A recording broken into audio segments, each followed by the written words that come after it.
Episode: Refueling Troubles, Bounties, and the Devil's Interpol Cult of Baal. We had escaped the FBI and the Interpol, evading their United International Global Task Force. And we escaped in our old-school dual-prop cargo airplane that had been made into an RV in the sky on the inside. We were headed to Prague for our next mission, and once there, we planned to infiltrate Prion Biotech again. But this time, we are going to claim the Hammer of Destruction, which is allegedly stored in their underground vaults, far below Prion Biotech's corporate above. And if possible, we will also retrieve the Anvil of Creation. Well, totally unrelated to our travels and missions, thankfully, we were back to wearing our regular preferred clothing styles. Taylor wore her signature black leather or latex leggings, and she wore either her likewise signature black shirt or crop top. Sarah, she wore her signature contrasting, albeit matching, white leather or latex leggings, and she wore similarly either a white shirt or a crop top. Katie returned to her basic everyday look. She wore black leather pants and a white blouse. Bob seemed relieved to finally shed his tropical clothes and to finally be able to wear his much preferred dark-colored basic pants, shirt, and yet signature black beret. Amanda, she wore her standard woman in black look, a bit like Taylor. Amanda wore black leather leggings and a black microfiber shirt. I, of course, wore my signature black pants and black shirt, following the fashionable trend of blackness, of wearing all black clothing. A trend as established by legendary singer and performer Johnny Cash, the Man in Black himself. Silver, of course, wore all black clothing as well. Silver donned basic black pants and a black shirt. He also wore a dark, near black jacket, which added to his intimidation and cool factor. Well, it seemed apparent, albeit a little comical perhaps, to consider that every member of my family had self-selected and evolved independently to choose black as their preferred color of choice. Well, without any coordination, we somehow all chose the same vibe, the same look. In conclusion, we were collectively and literally and perhaps spiritually the family in black. Adding to our dark-colored fashion was Taylor, Katie, and Bob all wearing black pants as well. And Bob further wore a black shirt and a black beret. Well, fashion choices aside, let's get to our immediate reality. It's a long flight from St. Lucia in the Caribbean to the Czech Republic, capital city Prague in Eastern Europe. All said, it is nearly 5,000 miles to fly to Prague from St. Lucia, and so we had to stop for fuel on the way. Tiny, the expert pilot that he is, flew our dual-prop cargo airplane. He navigated us to a man-made refueling station island, if you could call a massive, long aircraft carrier-like floating flotilla aircraft gas station an island. Like I said, it was more like an aircraft carrier than an island. Well, it was located seemingly in the middle of nowhere in the Atlantic Ocean.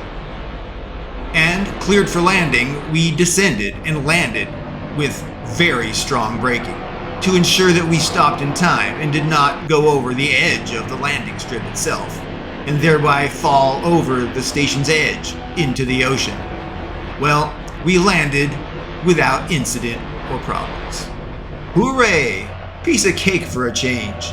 We just taxied the airplane into a huge parking lot-style stall, where huge, burly men emerged from a small building, carrying hoses and refueling equipment. The men, clearly veteran refuelers, efficiently plugged fuel lines into the plane's intake ports.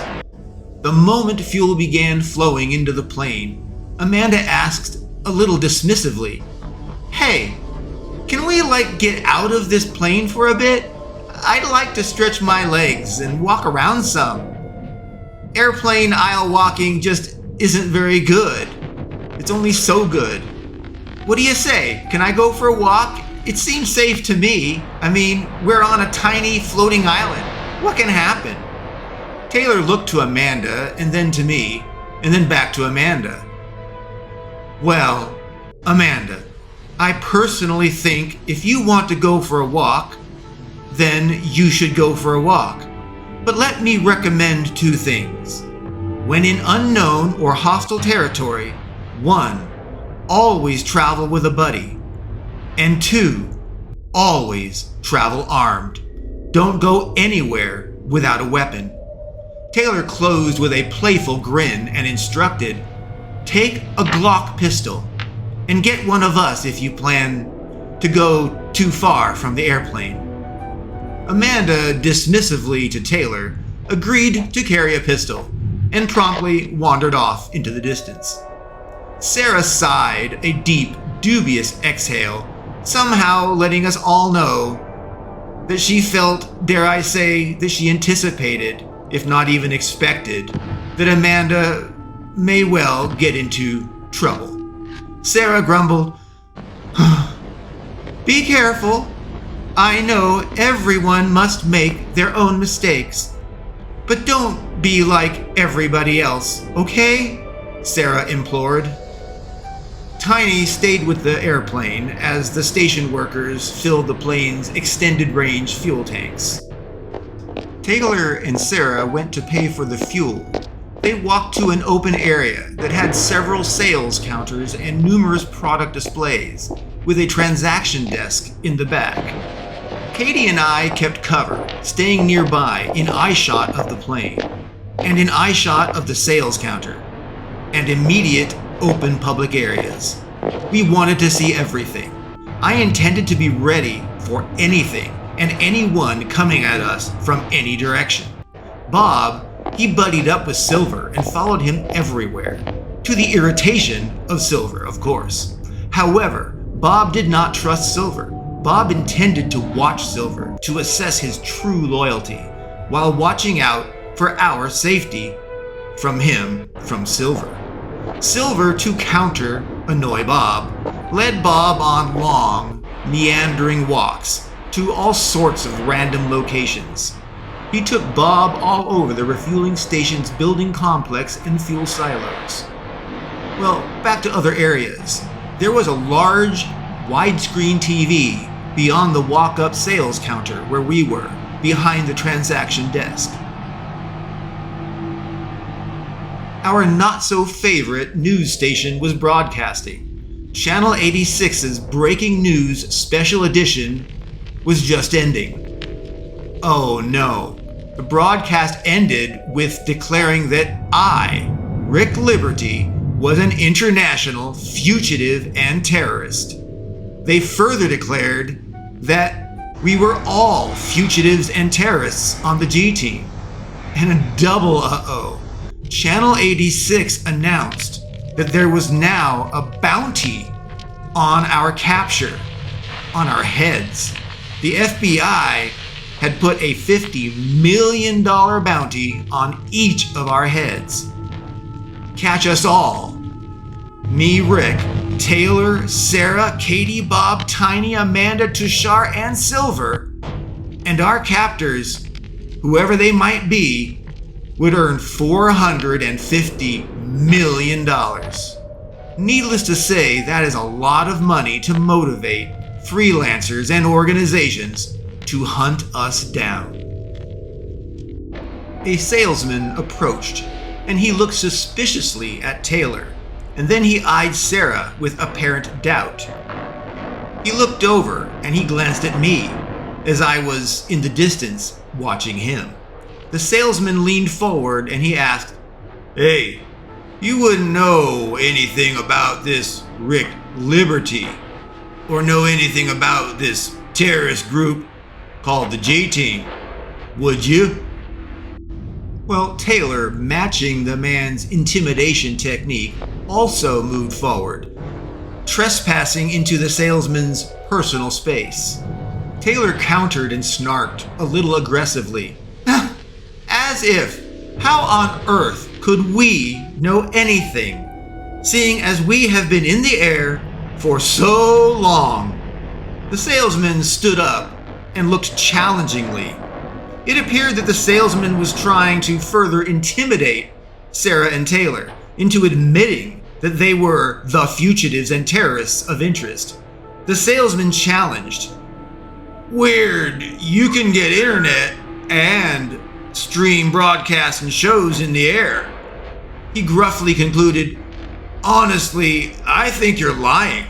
The question is, why are you lying?" The salesman leaned back by a counter, fidgeting but thusly ending his interrogation. The salesman leaned even further back, and suspiciously he reached down behind to the counter's underside. Sarah observed the man lean back, and in her opinion, he was clearly reaching for something. Sarah quickly concluded that the salesman was likely either reaching for a weapon or he was reaching to press a distress button to call for help or some kind of backup. Sarah quickly reacted to what she saw was a potential threat. She hoped to de-escalate things by focusing on the business at hand. Sarah smiled and she asked, "Look, let's just settle our bill so we can get out of here, okay? We can get back in the air and out of your hair." The salesman continued reaching behind the counter, however, where whatever he was going for could not be seen. Sarah reacted to her perceived threat, and she leapt over the counter with agility and speed. Sarah grabbed the man's head, and she turned his neck as she did. She sent the man reeling, forcing him down onto the floor. Unexpectedly, though, the man fell still, unable to move anymore.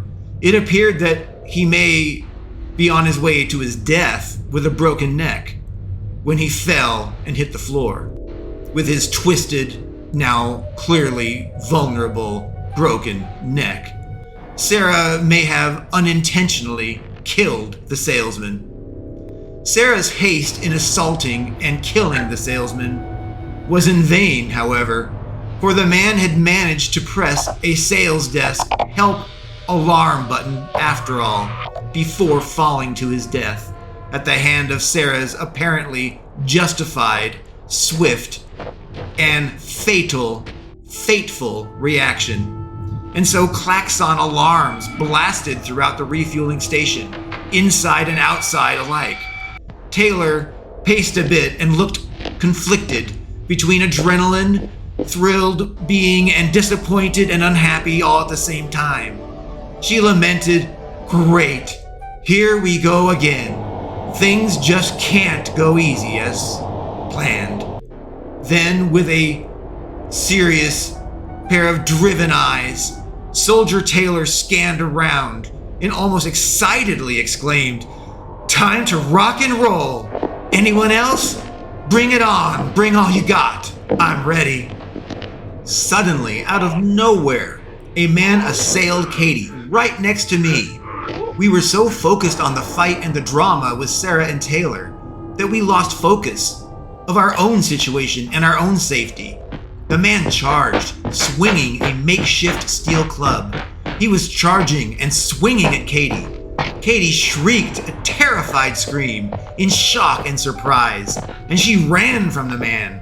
Instinctively, I leapt up onto the man to tackle him, and as he fell to the ground, I grabbed his steel bar. As I pushed the man to the ground, I kicked the bar out of our reach. The man and I were locked in a wrestling match, fighting each other for our very lives. Things got terribly worse as the man suddenly pulled out a huge knife from his boot. There was a loud bang that was so close to me that I heard muffled sounds and a warbling tone. My ears rang so badly that I could not hear much of anything. Somewhat dazed, I looked around as my senses slowly returned. The man was struggling, clinging to his last breaths of his life, flailing and crawling on the ground. It was total insanity. This worker out of nowhere attacks us, and now he is about to die? Well, what happened was this. Katie, she shot the man dead to save my life. Well, back to Taylor and Sarah. Taylor, scanning the situation, saw Katie shoot her assailant after Sarah had accidentally, well, sort of, broke the neck and killed the salesman that was threatening them. Well, without reservation or pause, Taylor pulled out a Glock pistol and fired it several times. She stepped forward and scanned the room, and she fired another bullet to get everyone's attention. She declared, "We don't want any more trouble, so listen to me. We are leaving now. If anyone approaches us, we will kill you." Taylor fired more shots to punctuate her message. Taylor exclaimed again, loudly, albeit oddly calmly, so that everyone who could hear her would fully recognize that she was in control. Taylor asked, "Understand me? Stand down or die. Simple. It's a fact." Taylor added, "If you're not one of these greedy, bounty-seeking scumbags, then I advise, get out of here and stay clear. Period." A door behind the sales counter flung open. 2 more men ran out from the door, wielding rifles. Taylor did not hesitate, and she drew her Glock 45 caliber pistol, and she shot them. Dead. Soldier Taylor dispatched them without pause, or seemingly emotion, or any cognitive processing at all. Taylor's survival muscle memory, her military special forces training, it all kicked in. And she almost nonchalantly, automatically shot the men. She first shot each of them in the chest, and then she followed up with rapid shots in their necks, ensuring their swift, near immediate death. They had no chance against former Special Forces Soldier Taylor. Though much further away, 2 more assailants accosted Bob and Silver, where Bob was taken off guard. But somehow Bob managed to grab a nearby steel bar, and he struck his attacker with that bar, leaving the man very much dead with a pulverized, cracked skull. Silver efficiently and expertly pulled a pistol from his pocket and shot his assailant, also very much dead. Tiny emerged with an assault rifle from our RV cargo airplane coming into the sales building area where we were. Tiny bellowed, "Retreat! Retreat to the plane! I cover! Tiny yelled loudly, "We'll keep 'em back up, back! Keep 'em back! You go!" Tiny fired a series of warning, non-lethal suppression rounds. We all retreated to the plane, under the cover of Tiny's suppression firing. Silver and Bob had found their way back to the plane as well. We were about to board the plane to escape when Katie squawked in a panic. "Where's Amanda? Where's Amanda? She's missing!" Well, returning from the plane back inside the building, Silver looked to the team and he said, "Look, we need to push them back and open a hole in their group for us to get through them and find Amanda." Silver grinned his now familiar wicked smile and he said, "I have a little bag of tricks, of little friends. I doubt they can catch them all." He chuckled. Silver revealed that within his pockets and a bag were several little friends, aka hand grenades. Silver asked, "Shall I use one or two of my little friends to discourage further threat to us?" Realizing that to find and rescue Amanda, we would now have to go through the mob of angry bounty hunter workers, I reluctantly nodded approval to Silver to blow stuff up because, well, we had to rescue Amanda. Silver was delighted with having approval to fight back with his explosive might. Silver was clearly thrilled as he pulled out 3 hand grenades and he tossed them into areas that our assailants were using for protective cover. Several men could be heard screaming following those grenade explosions. It seemed they were likely hit directly or with shrapnel, or worse. Their moans did not last long, presumably stopping as their lives ended. Katie looked sourly at Silver, and then she looked at me, disappointed. She said, "I think that you killed those people." Katie insisted, "We don't have to kill unless we're in threat, right? I mean, that's what we said, remember?" she implored. I walked toward Katie and I said, "Look, I didn't think that Silver would interpret approval to use grenades for suppression would translate to approval to directly, intentionally blow those people up. Sorry." Well, I began walking, heading deeper into the building's labyrinth to find Amanda. Sarah, Taylor, and I went together as a single strike team with our mission to find and rescue Amanda, no matter the cost or the consequence. Katie, Silver, and Tiny boarded the plane, where they prepared it for takeoff, and they armed up for another potential firefight. Bob took Tiny's assault rifle, and he stood outside the plane, watching for and being ready for any attacks, and to hopefully thereby discourage anyone else from entertaining assaulting us further. Seemingly ruthlessly and callously, Sarah walked right up to one of the blasted men from Silver's grenade explosions, and she looked into the man's evidently pained and dying eyes, and she spoke. "It was unwise of you to let greed for a bounty drive you to attack us. For this it appears your life may be forfeit, ending. But you can still repent." Sarah looked judgmentally down at the blasted man and continued to speak. "Well, if you tell us where we can find our team member, Amanda, it might show God that you are truly and sincerely repentant. So, will you help us? And do you know anything? Please, time may be very short for you." The blasted man, evidently sensing that he very well may die, decided to help Sarah to find Amanda in a seemingly last-ditch effort to do some good and to show God that he did not intend for all of this bad stuff to happen. The blasted man sputtered, "I saw her flee through the power station door down the hall. It's a dead end in there, but it's pretty big. It goes deep, way below ocean level." Taylor looked sad for the man, and she touched his shoulder, and she spoke softly, offering some comfort.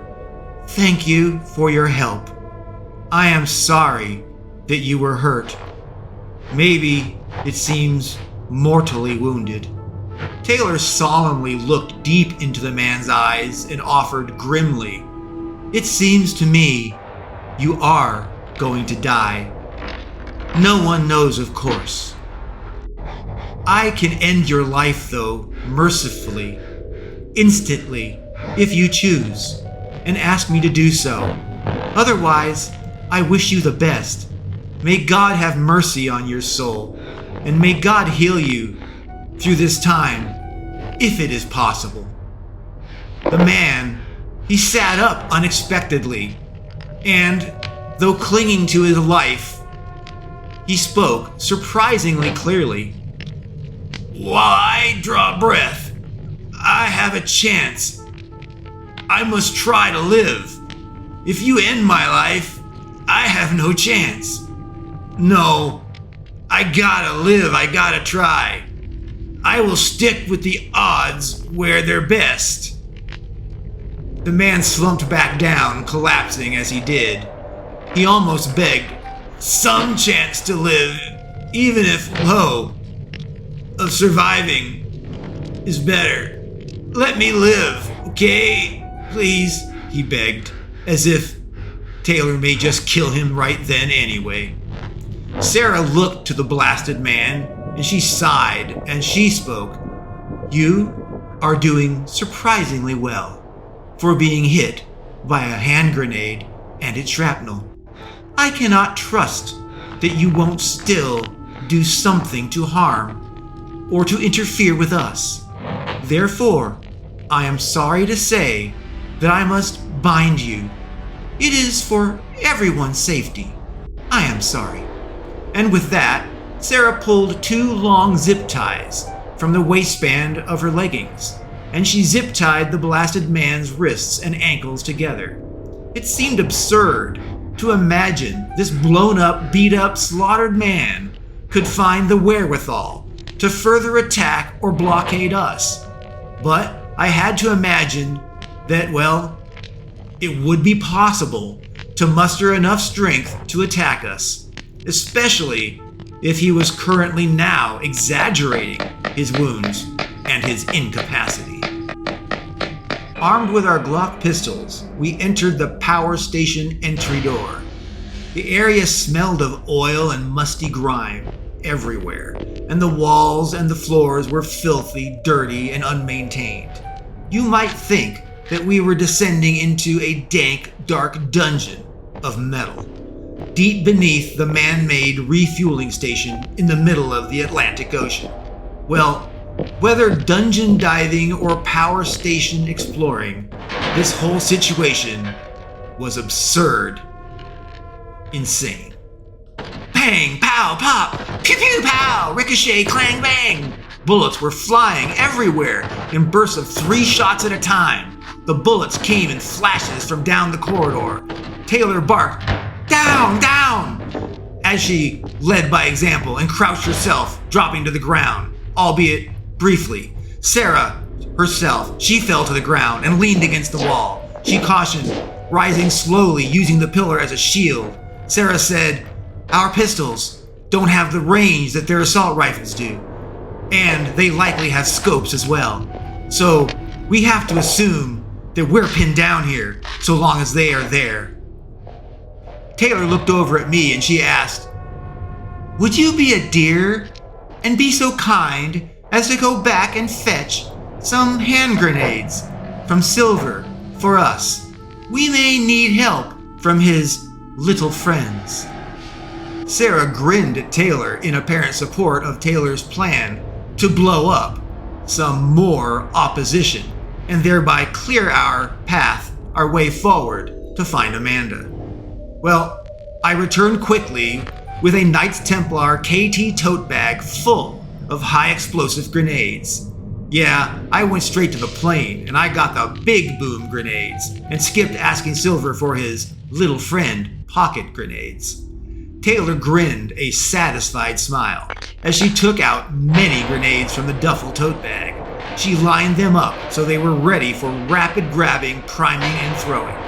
Taylor apparently planned to toss nearly a dozen hand grenades in the general direction of the gun-toting, greedy workers turned bounty hunters that were inconveniently blocking our path to find and save Amanda.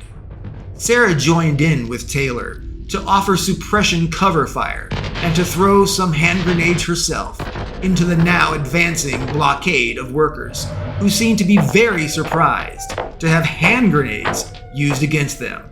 They were so surprised, in fact, it seemed that it never occurred to them to turn and flee. And so, well, they all died. They never really had any chance at all against not one, but both Sarah and Taylor, the deadly duo. We continued our delve. Taylor took point, leading Sarah and me where she stayed 15 feet ahead of us at any given time. Two workers stepped out of the shadows with their hands up over their face in apparent surrender and submission. One of the workers, teary-eyed, pleaded, "Let us live! We have kids! We're married! Let us live!" They sat on the floor, defeated, and said, "We don't want anything! Nothing! No bounty! Please, let us live!" Sarah approached each of the surrendering workers with clear authority, and she promptly produced zip ties from her waistband, and she zip-tied their hands and feet together, immobilizing them. We heard more gunshots echo through the power station corridors. We had to presume the gunshots were from Amanda, or worse, we had to embrace that they could be someone else shooting at her. Taylor advanced forward with pistol facing ahead as she approached the echoing gunshots. She came to a closed door from which the gunfire seemed to resonate and echo from within. Taylor kicked the door open, ensuring a loud bang that would surprise anyone within. With her Glock 45 pistol aimed forward in front of her, she advanced, always ready to fire at any moment. Taylor was very much our heroine. She was our hero. 3 men were inside, exchanging gunfire with Amanda. They seemed to be in an endless exchange of bullets. They seemed to be more in an eventual ammunition depletion fight, rather than a shootout to the death fight. None of them seemed quite ready or prepared to die. And so they safe shot to avoid any chance of being shot themselves. I yelled very loudly before Taylor or Sarah took action against these 3 bounty-dreaming workers. I felt that, well, we have had enough victims already, and these men, they were afraid. Maybe they could be saved. I exclaimed as I raised my Glock pistol into the air. "Drop your weapons! You won't get hurt! Be smart! Disarm!" Panicked or stupid, we will never know. The 3 men turned at us, and they aimed their guns at us. Unexpectedly and suddenly, all 3 men, they just dropped dead, rapidly one after the other. It quickly became apparent that Sarah had shot each of them in the chest. She spoke. "They were aiming at you. We cannot take a risk of them pulling a trigger. And so, I shot them. They're dead. Dead men cannot pull triggers." Sarah concluded it was not prudent to attack us, given that we are armed and proven expert combatants. They were stupidly unwise.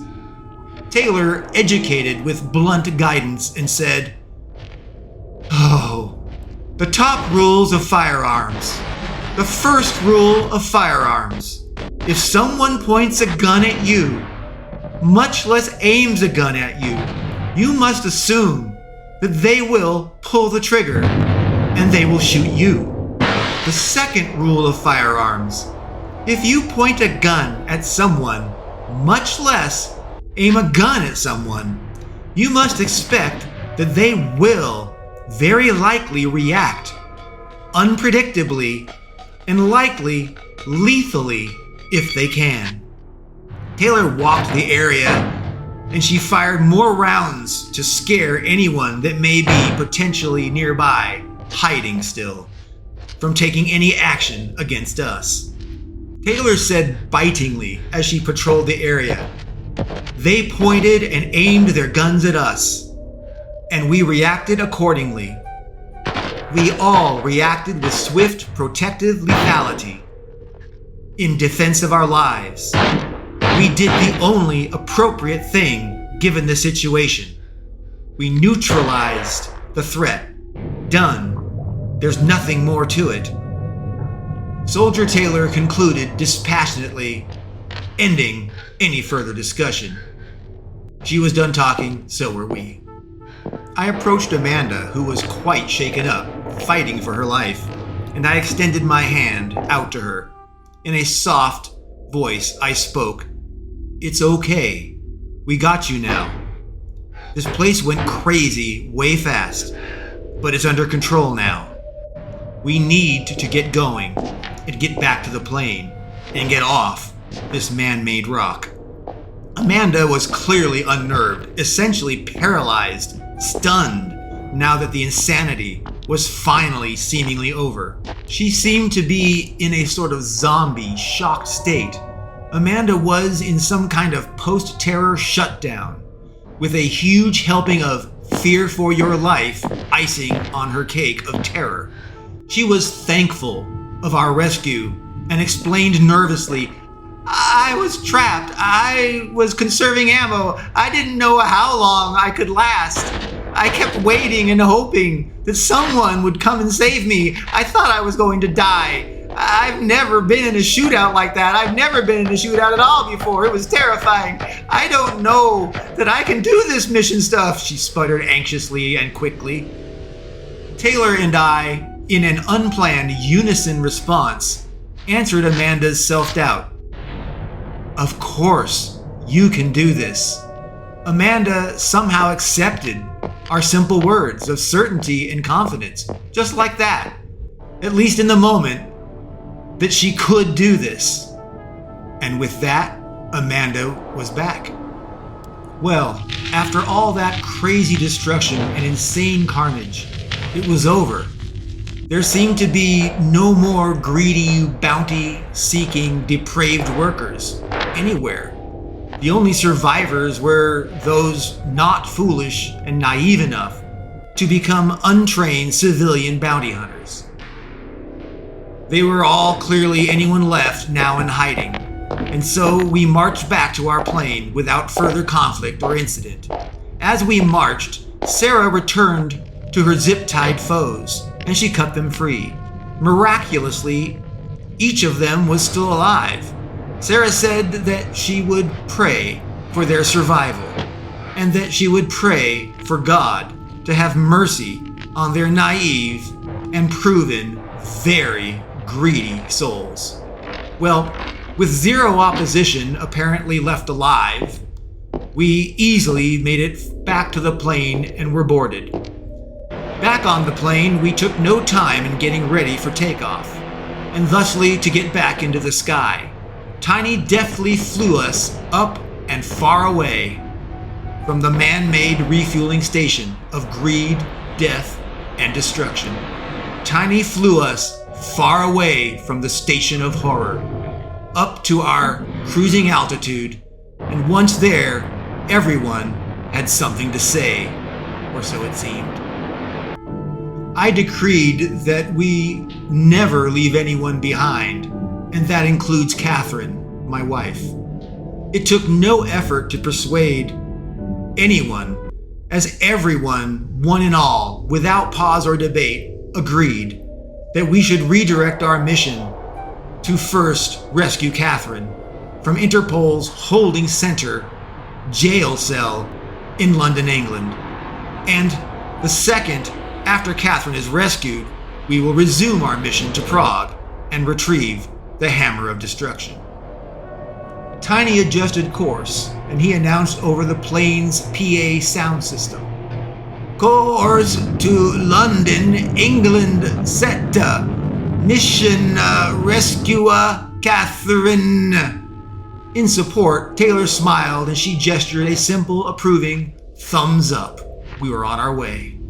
Silver interrupted the excitement of rescuing Catherine, and he sourly declared, "It's a trap. Come on.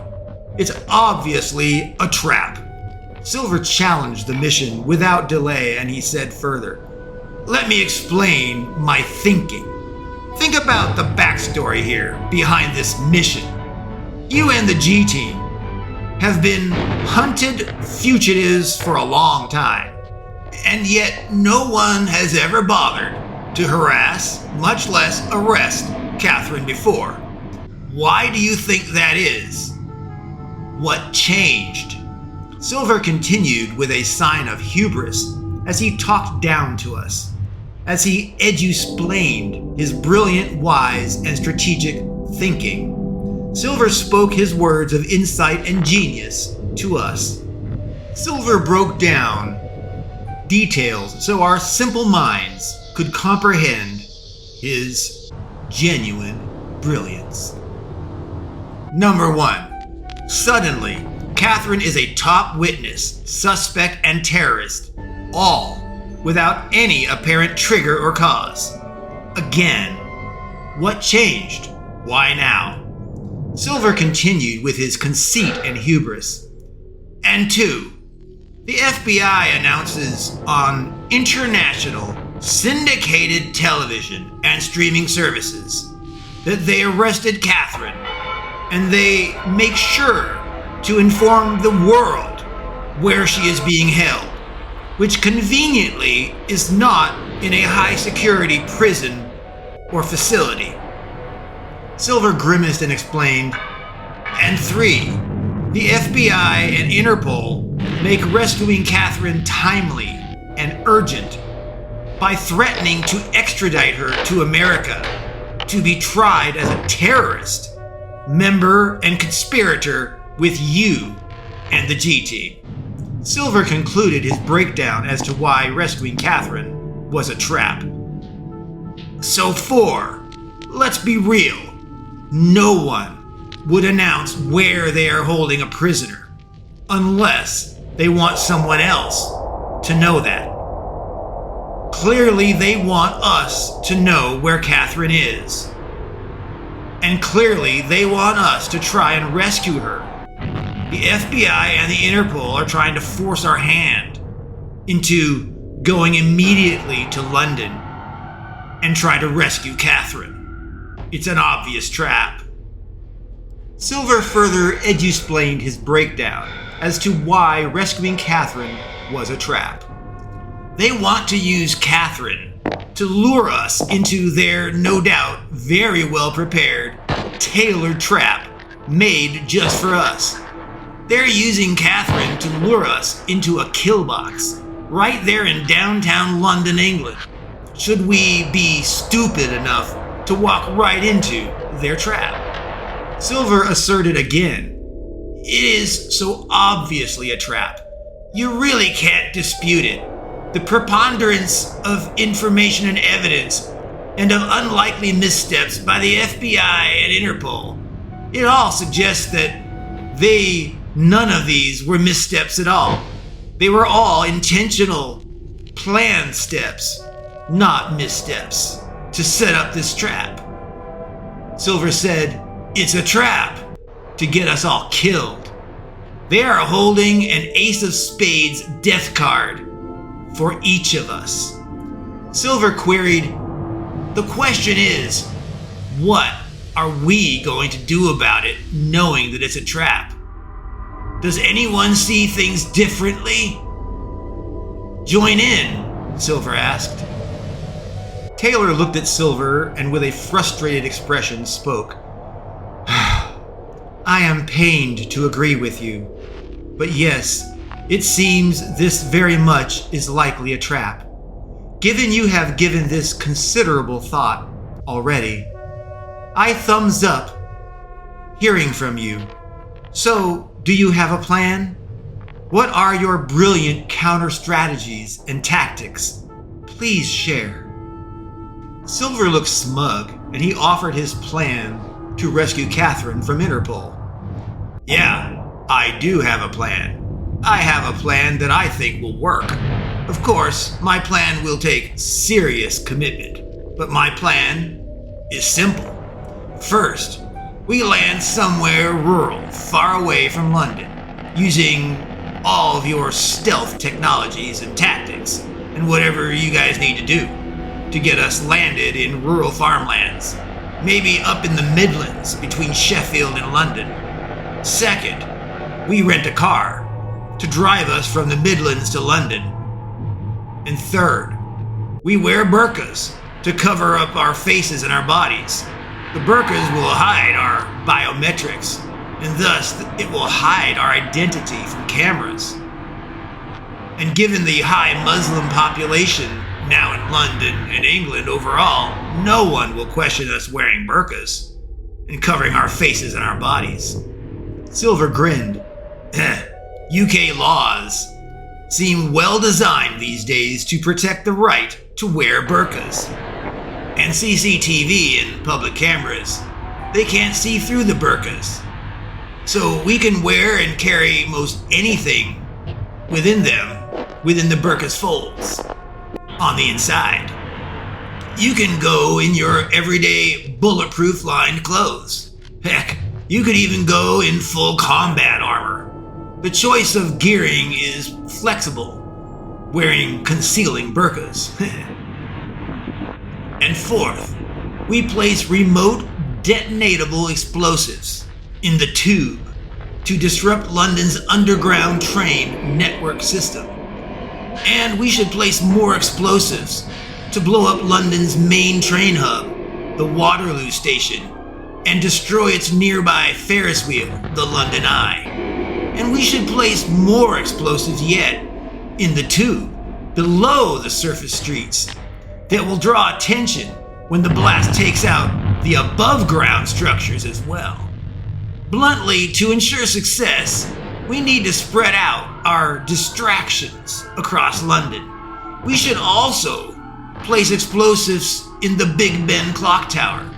All of these high-value targets being hit with explosives will draw a lot of attention. I predict that most every available officer will rush to investigate. So fifth, while everyone is distracted and investigating, we will hit the front entry door of the holding center. We'll hit it Terminator style with maximum force, devastating firepower. And finally, six, the purpose of everything. In the midst of the chaos, we rescue Catherine, and we get back to the plane, and back in the air, and we're back on our mission, headed to Prague to retrieve the celestial hammer of destruction. Bob, evidently approving of the plan, answered, "I'll be Arnold. I'll open the frontal assault." Bob joked, "You know, from the movie Terminator. I'll be Bach. Hasta la vista, baby." And all that stuff. You know what I'm saying? Taylor replied with a surprising smile, and she said, "Hoo-ah! Heard, understood, acknowledged." She added cynically for Bob's benefit her grim outlook on the plan. "I think we will all be Terminators before this mission is over." Katie worried aloud. "Aren't we putting a lot more people at risk of even dying by putting so many explosives in public places? I don't know. It seems like explosives have gotten us into a lot of trouble in the past. And very often," she trailed off. Taylor answered Katie's worry. "Look, casualties happen. We are in a war to save the world. We can only hope that the good we do outweighs the harm that we do. But in no scenario can we abandon our mission. It is our duty."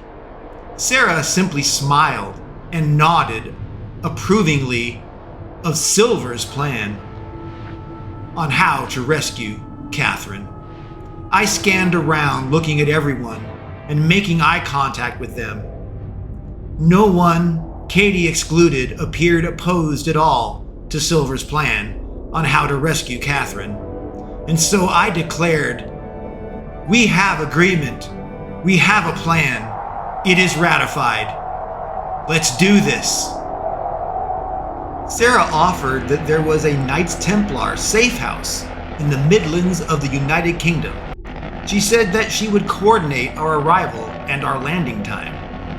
Sarah further noted that the safe house caretakers could drive us to London. Sarah concluded, saying that she would ensure the caretakers would purchase many burqas of various sizes for us, so there would be no issues with fit, even with our gear underneath.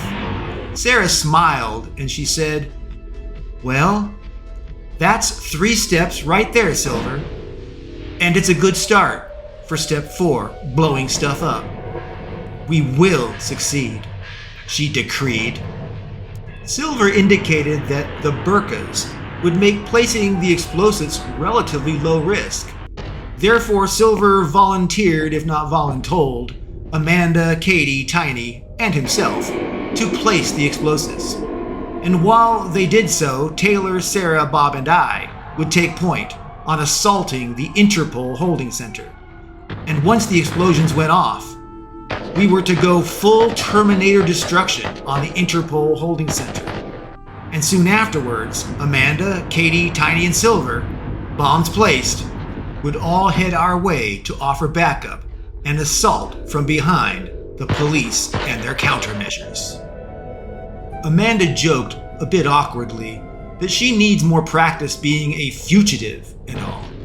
She added, "I mean, you have to be a veritable superhero, like in the movies and TVs, to have a chance, it seems like, to succeed in our objectives.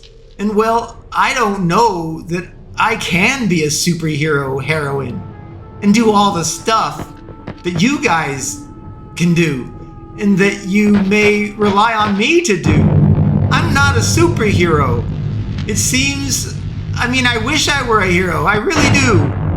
I wonder if maybe with a lot more practice, maybe I could get good enough to be helpful, to add value to the GTeam. It seems, I don't know, I wish I were a hero. I really do. I will get better at being a fugitive and all. I promise that." Well, Bob assured Amanda that they all started out green behind the ears, inexperienced, and it is really scary and terrifying, albeit sometimes exhilarating, right there at the start of a fight. Bob looked towards Sarah and Taylor and he added, "Well, I don't know if ever, admittedly, Sarah or Taylor were ever inexperienced, green behind the ears, like we were." Silver chuckled and he joked himself that he likes the GTeam because, well, they are ruthless, like he is. Tears started flowing over Katie's cheeks, falling in abundance from her sorrowful eyes. Katie struggled to speak at first, stuttering, seemingly with broken words. "It's all effed messed up. It's bad. Are we bad people? Really? Are we bad people after all? We killed, or at least critically wounded, most of the workers on that refueling station. Doesn't that make us bad guys? Because we killed so many people?" Amanda could not contain her indignation, and she exclaimed, "What? How can you feel bad about those scumbag, murderous, so-called innocent workers? Those workers tried to kill me, and those workers tried to capture or kill all of you. So don't you shed any tears over those greed-motivated, murderous workers. They're as evil as anyone else ever is when it comes to money." Amanda concluded judgmentally and almost venomously, "They deserve to die. They had it coming." Sarah, looking compassionate towards Katie, offered another way to look at what happened. It's easy to get lost in the details of actions and consequences. We cannot allow our emotions, or any sorrow, or any doubt, to slow or cloud our judgment. We must know with absolute certainty that we are doing the most righteous thing at any given moment. In doing so, we must have faith in God's plan and our role within His plan. Sarah further added, "Remember in the Bible, in Romans 8:18, it says, 'For I reckon that the sufferings of this present time are not worthy to be compared with the glory which shall be revealed in us.'" Sarah explained, "For me, Romans 8:18 means the hardships and the trials that we endure will not last forever. God is forging us and turning us, our suffering, our pain, and our struggles into purpose, into testimonies, to inspire others so that they might too join the fight for God and for righteousness." Sarah, as if to make everything okay, suddenly exhaled an out-of-place, seemingly inappropriate sigh and closed with a thumbs up and smile. It felt inappropriate and seemingly out of place, a thumbs up. I comforted Amanda and said, "Yeah, I myself will likely never get used to it. I greatly doubt that any normal person, any sane person, can ever get familiar, acclimated to this life of madness and carnage. I will very unlikely ever get used to this life, but I embrace it as the life that we are fated to live. And I accept and I embrace our mission for God." Bob interjected, "Hey, Katie, you might want to look at things this way, too. The FBI and the Interpol, they use sin, the sin of greed, to corrupt and to motivate those workers into becoming violent, apathetic murderers. We just defended ourselves from what the FBI made these greedy victims do. It's not our fault. We were justified in defending ourselves. But yeah, I myself don't think that I will ever get used to it either. It's all, well, soul and life-changing stuff." Tiny joined the conversation of inspiration sharing, and he shared a tale of his own. He shared how he copes with his aphasia and with his cognitive disabilities.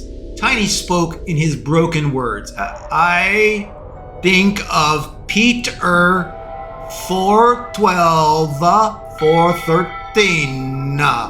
It say,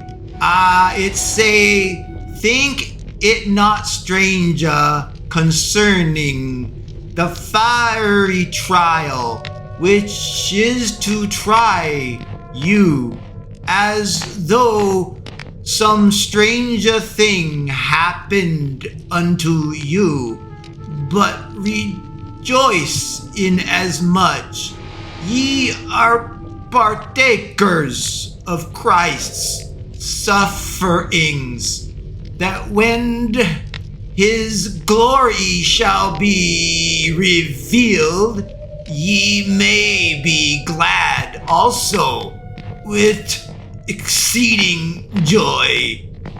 Tiny concluded, "Everyone needs to hold on to something whose anchors faith and hopes too, or we loses our hope and losses, and we will fail God and humanity, and we will lose ourselves." Tiny declared, "Always hold on to God and to righteousness. Always holds on to something important good. Hold on meaningful and special things to stay good." Katie wiped her tears from her eyes and cheeks, and she spoke. Well, we do have some karma indulgence, carbon credit, do-good offsets, I suppose. You know, to offset some of the bad things we've done. Maybe canceling some of our carnage and destruction. Even if what we did was unavoidable and necessary to serve God's mission, we still need to offset it. Katie reminded everyone of the woman Kendra Sorbo from the New York hospital that helped them. She said, "You may remember we helped Kendra get out of New York, where the state was trying to indoctrinate and to corrupt her son, and where the state of New York was trying to take her son from her, and where the state was vilifying Christianity and Kendra's values. And do you remember how they even wanted to imprison Kendra, all because she refused to do what her child's teacher at school had told her to do? Do you remember all that insanity? Well, anyway, Kendra and her son, along with many other children, are safe now, thanks to us.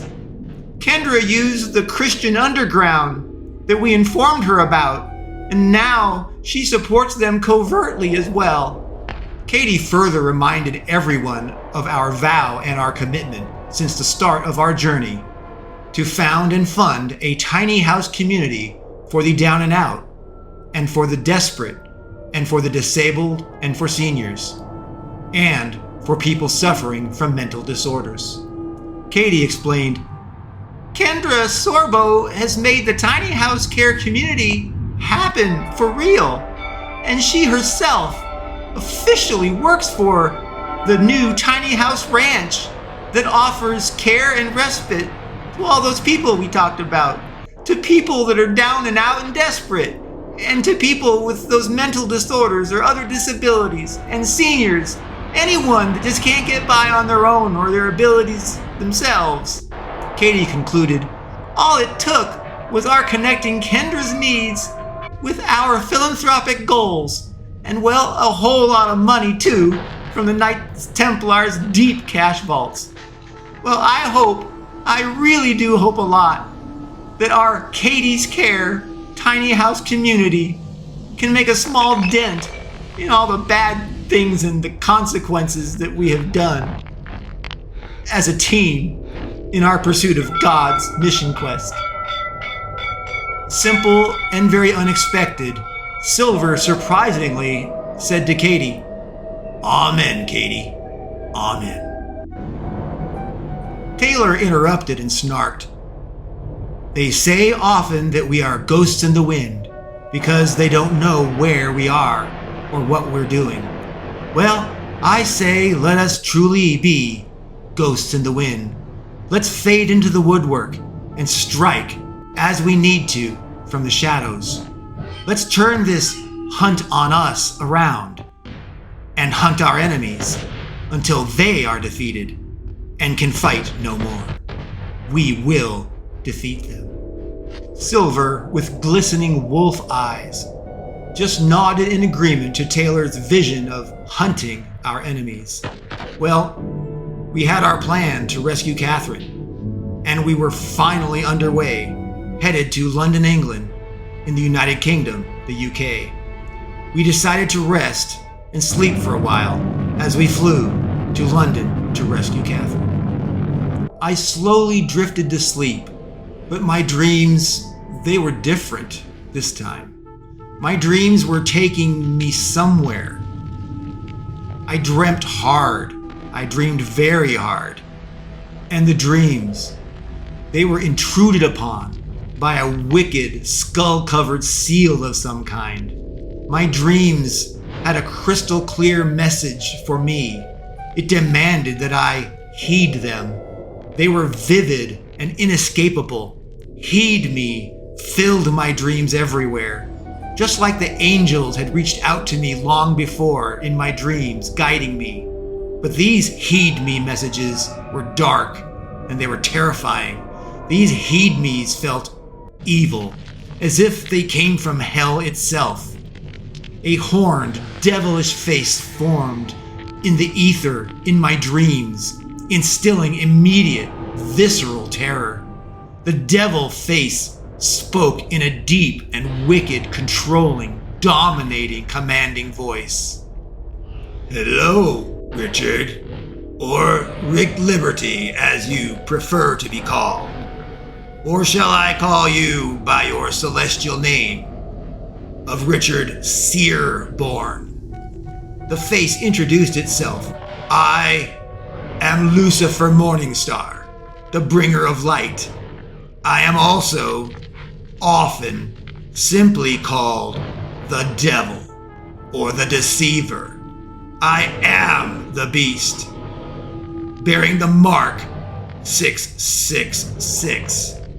But as they say, a rose by any other name is still just a rose, which seems fitting to consider that in the same way, a devil is still a devil, no matter the label or the name."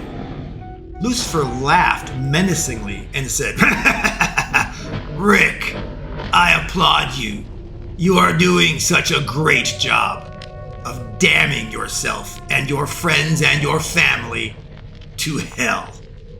Oh, Rick, your delusions have made you think that all of your violence and your murder is somehow forgivable and okay.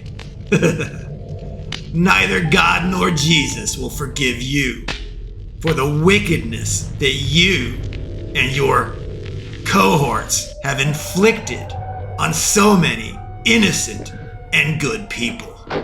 Lucifer laughed again and said, "Rick, what were you thinking? You set yourself up to go to hell.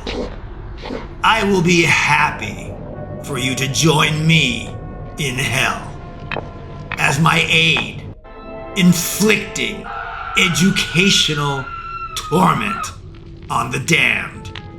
You are the fulcrum of prophecy, so it is only fitting that you sit in judgment over the fallen and the damned." Lucifer paused and explained, "You cannot end or exit your dreams with me, Rick. I control every aspect of your dreams. So you will listen to me, and you will learn from me. I will teach you. I will offer great insight and grant you wisdom, as only a high archangel, even if fallen and contorted, can know." Lucifer furthered, "This is enough for now from me." As my dream was ending, Lucifer said once more, "You must, without question or doubt, heed me, for I am the devil. In the end, you will serve me. You are Rick Liberty. You will be my servant, and you will heed me. I will always have my way. You will pay the devil's due. You will heed me."